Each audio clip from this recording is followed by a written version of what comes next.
In this video clip, I'm going to take you through about the functions for managing EOT claims. You may notice that I have logged in as the contractor in this case, that is 5. Let's say I would like to submit an EOT claim related to the Trans-Borneo Railway project.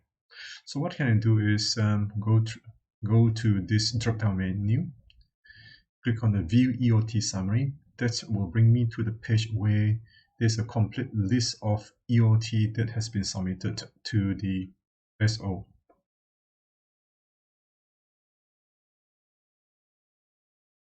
Right, we can see that in this case the list is still not too long, but nevertheless you can see the status of the various EOT claims submitted, the date on which they are submitted, and the status of the EOT claims submitted. Some of those have been accepted, some of those are still pending the SO's decisions. Okay, and none of those has been rejected so far. So what the contractor can do in this case is just to click on the Prepare EOT Claim button. That will bring him to the page where he has to fill in all the details necessary for him to submit the EOT claim. The project title is the project that this EOT claim is related to. In this case, it will be filled in automatically by the system. And the contractor has to do is to fill in the EOT claims reference. And furthermore, if this EOT claim is related to any AI or resultants of an SI issue by the SO, then the contractor can just check the relevant SI. If it's not related to any SI, then just leave this part blank. And the contractor has to select and take one or more of the following relevant clauses for the EOT claim. Whether to this list of clauses are those that have empowered and given the contractor the authority to apply for EOT claim. So we can just check one of those. And then the details, I just type details here. Number of days claim, let's say 12 days. Of course, the contractor can submit further evidence to substantiate his claim for extension of time in this case. So what he has to do is very simple. He just have to click submit. Then the system will bring him back to this particular page that contains a complete list of EOT claims that the contractor has submitted through the system. And then the latest one that has just been submitted is located at the bottom of the table, that is EOT1. Right? The timestamp on which the EOT claim is submitted is recorded in the system that cannot be tampered with by both parties. And then the status of the EOT claim is still pending SO's decision. Okay, so what in addition to submitting the EOT's claim to this screen, actually the contractor can also go back to the dashboard. There's another way of doing that. If the EOT claim is related to the SO's instruction. All right, let's go to this table. You may remember that we've seen it not too long ago. Okay, let's say let's use this AI test SI, which is a simple SI that has been complied with by the contractor for the purpose. We just have to scroll down to the bottom of it. Okay, you may remember that there are 3 panels over there. 2 of those are related to the submission of claims. So let's try out the panel for EOT claim.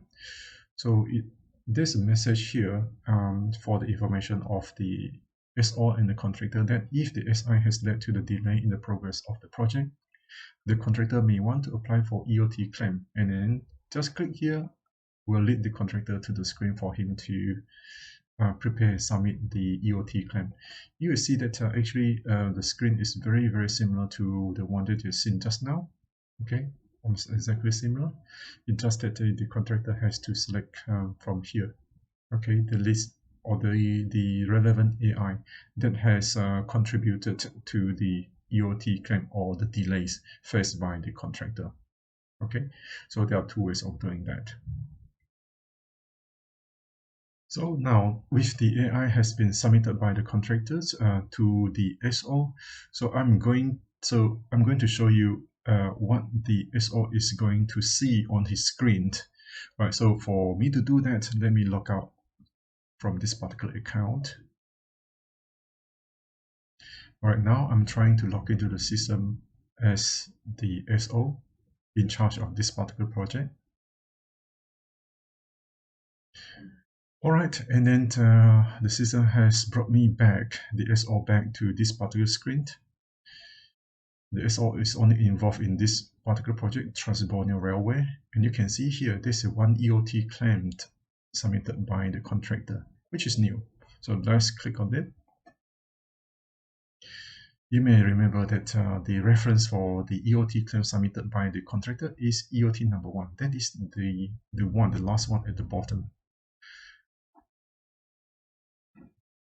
Alright, you can see the details of the written notice for EOT claim submitted by the contractor, the reference for the EOT application, the relevant SI, if any. In this case, none has been chosen, so this part is blank.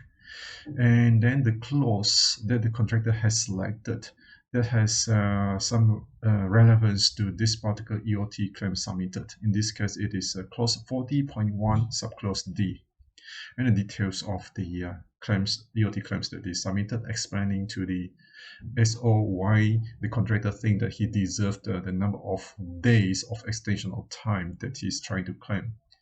And here, the number of days claimed by the contractor, and there's no attachment of files kind of associated with this particular EOT claim. But in reality, in real life, in real project, there should be a rather long list of files submitted by the contractor to substantiate this particular claim.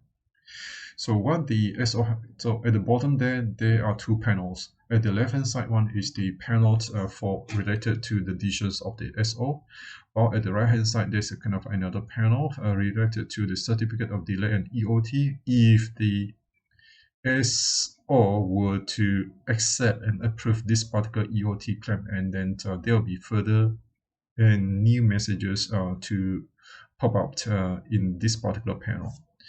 So for the panel related to decisions of the SO, it reminds the SO that he has to consider whether the contractor has given forthwith notice and the extension of time should be granted, as per clause 43.1. Then at the bottom here, there's a link for the SO to click to decide. So the SO can click to decide on whether or not he would like to reject to approve the number of days as claimed by the contractor. In this case, 12 days as it is. If you to click select this, then the SO would have granted 12 days of extension of time as claimed by the contractor. Or the SO may want to reject this particular application for EOT claims in case they think that there's no valid ground for the contractor to do so. Or alternatively, the SO might grant different number of days of extension of time to the contractor with some ground.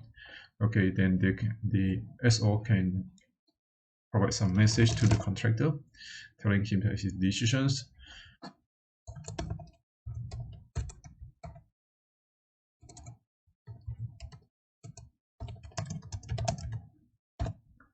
okay, and the SO can just click submit.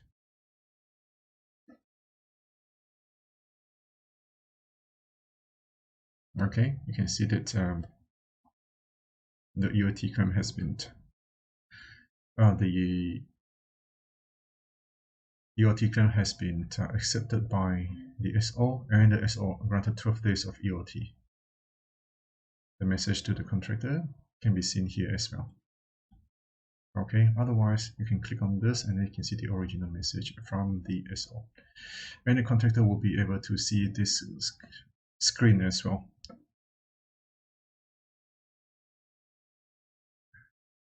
Alright, however, we must note that the acceptance of the EOT claim by the SO is not the end of the story.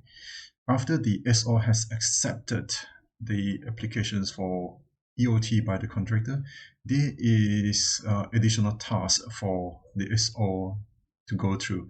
That is the issuance of the certificate of delay in EOT. So now I can see that the system is reminding the SO that he has to issue the certificate, and this can be done through this particular link. So what the SO has to do is very simple. Just click on this link. So this will open up a page for the SO to issue the certificate of delay and EOT.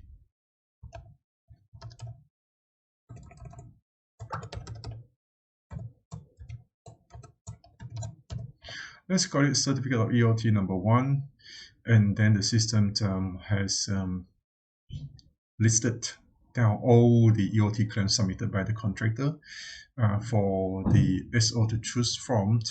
So the SO can choose from the list the EOT claims that is or are related to this particular certificate of delay and EOT. In this case, the SO just selected EOT number 1.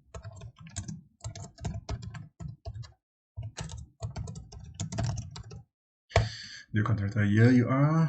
Number of days granted in this case has to stick to what he has agreed, that is 12 days. And then the new completion date would be kind of an additional 12 days. So the SO has to do his math. Alright, he can attach some files for the information of the contractor if necessary. And what you have to do is just to click issue, and to issue that, the system will issue the certificate directly to the contractor.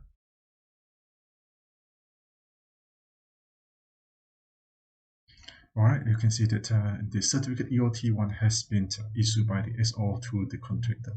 And the contractor will be able to access and see the same screen, seeing the same table, and also will be able to click on the certificate of delay in EOT issued by the SO and see the same message.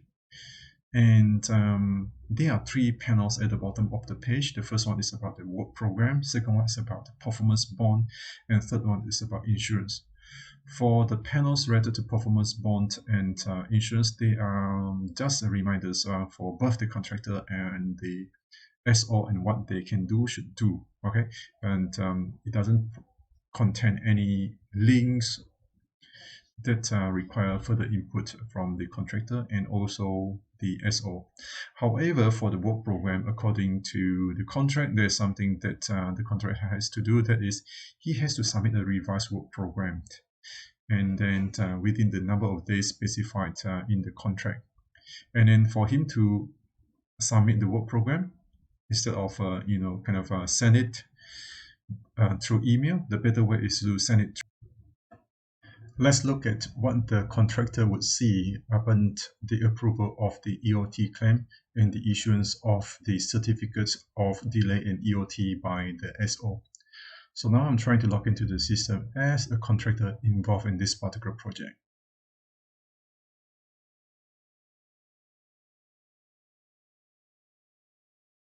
Then I go to the EOT summary to see what is happening over there. Let's go to the EOT one, which has been accepted by the SO. And if you were to scroll down, it shows that the SO has granted 12 days of EOT for the contractor as applied by the contractor as well. And what's the decision of the SO? We can see the details here. Approve the number of days as claimed by the contractor. And it is okay. So we go back to here to the bottom. Accepted as it is. And then a certificate of delay in EOT has also been issued by the SO to the contractor to the effect. So if you were to click on the link, this will lead us to the certificate of delay issued by the SO for the purpose.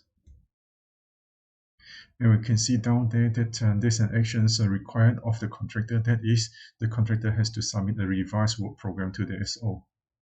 Okay, so to submit the work program or respond to this particular requirement, what the contractor has to do is just to click here. Okay, let's say, let's call it work program 1, the message, blah, blah, blah. And then can attach a file, can have the work program for the purpose. The contractor can select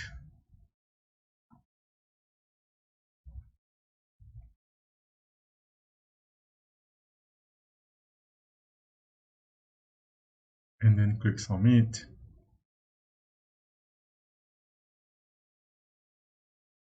Okay, the contractor has submitted a work program 1 into the system.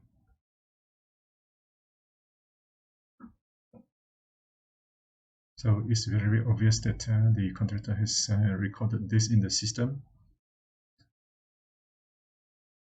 And this is also visible to the SO.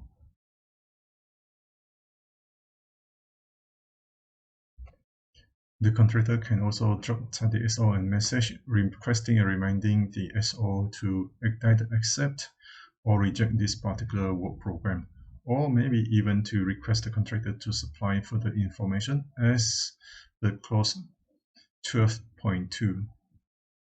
So that's basically about the functions related to the application of EOT claims and also the issuance of a certificate of delay and extension of time and the submissions of revised work program resultant of the extension of time granted by the SO to the contractor.